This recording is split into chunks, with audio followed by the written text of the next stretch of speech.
Get ready for the dictation. Start.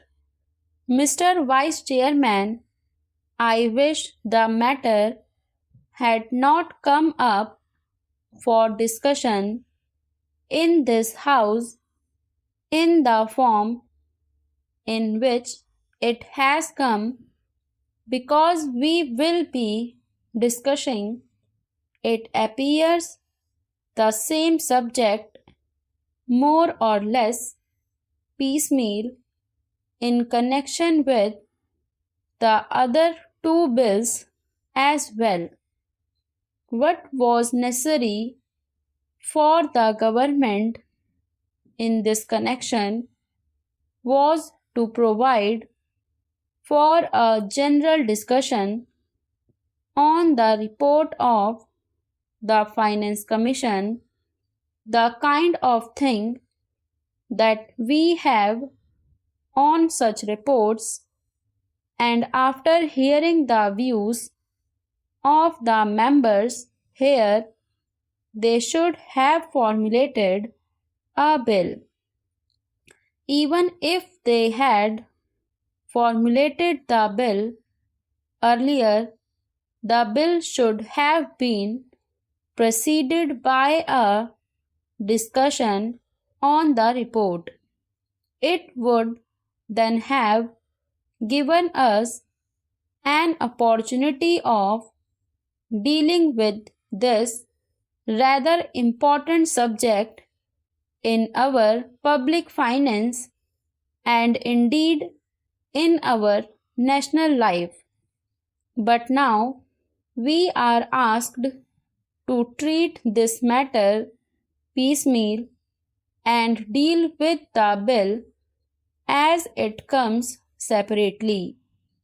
I say, sir, this would not seem very fair.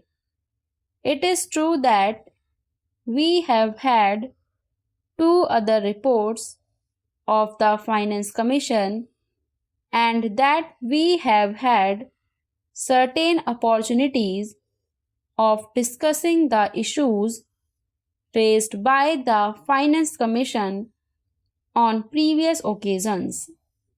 But that should not have precluded a thorough discussion of the third report, more especially after the experience of the two 5-year plans and generally also after the experience of the states in the matter of public finance and as regards relations between the states and the center. All I can say is that the government does not understand the magnitude of the problem or the urgency or the seriousness of the issues involved. It is possibly because they think that all the state governments are under their control and that the state governments would toe the line whatever is laid down from here. Suppose, sir, today a number of states had been outside the control of the same party which controls the central government, problems would have become acute because conflicts between the state governments controlled by certain other parties and those controlled by the Congress Party, which controls the central government, would have arisen, sharply calling for a thorough discussions and mutual consultation in a different way.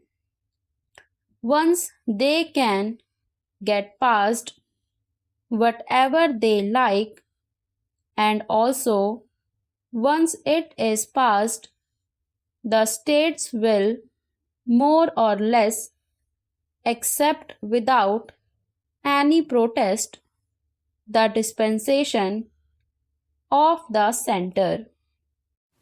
Now that the bill is before us, we have to speak on this subject rather on the general themes.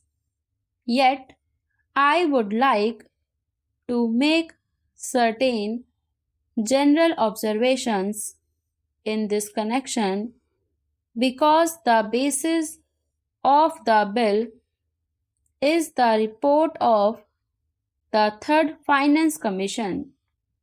This is a long-standing issue facing the public finance of the country. Those who have studied economics will know well how this matter had come up even during the British time when we did not have either independence or any kind of autonomy in the states, even in that setup. Even at that time, the state governments functioning under the British felt that something should be done with regard to adjustment of finances, especially in regard to the relations between the center and the states. There had been a long-standing controversy as to how the taxes, especially the income tax, should be divided between the center and the states. I do not deny the existence of the controversy, and this controversy is not easy to resolve. I entirely agree, but I should have thought that the Third Finance Commission should be tried to face the problems before it, not more or less in a routine manner, but in the context of the new things, not only as they are today, but as they are going to shape in the coming future. We have got what is called a quasi-federal constitution. I do not say federal constitution, although the spirit is there, but a quasi-federal constitution because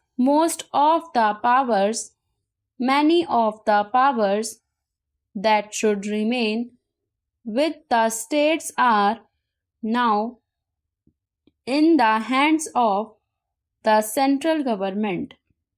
Therefore, in that way, it is more unitary in character than federal.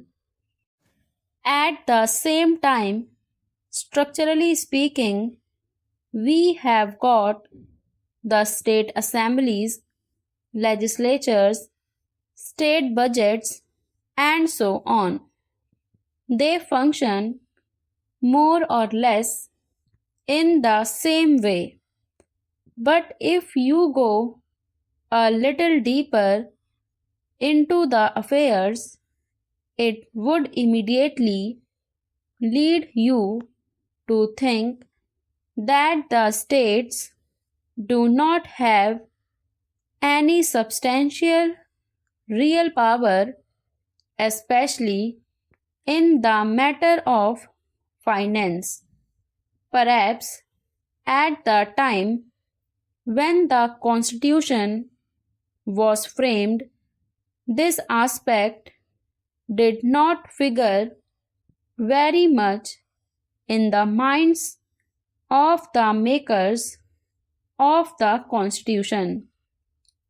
We had just become free, and the concept of welding India into a solid nation was uppermost in the minds of those people who framed the Constitution and all others as well. In that background, it was quite understandable that it should be the dominant thought as to how to put the different segments of our country into a whole, namely the Indian Union.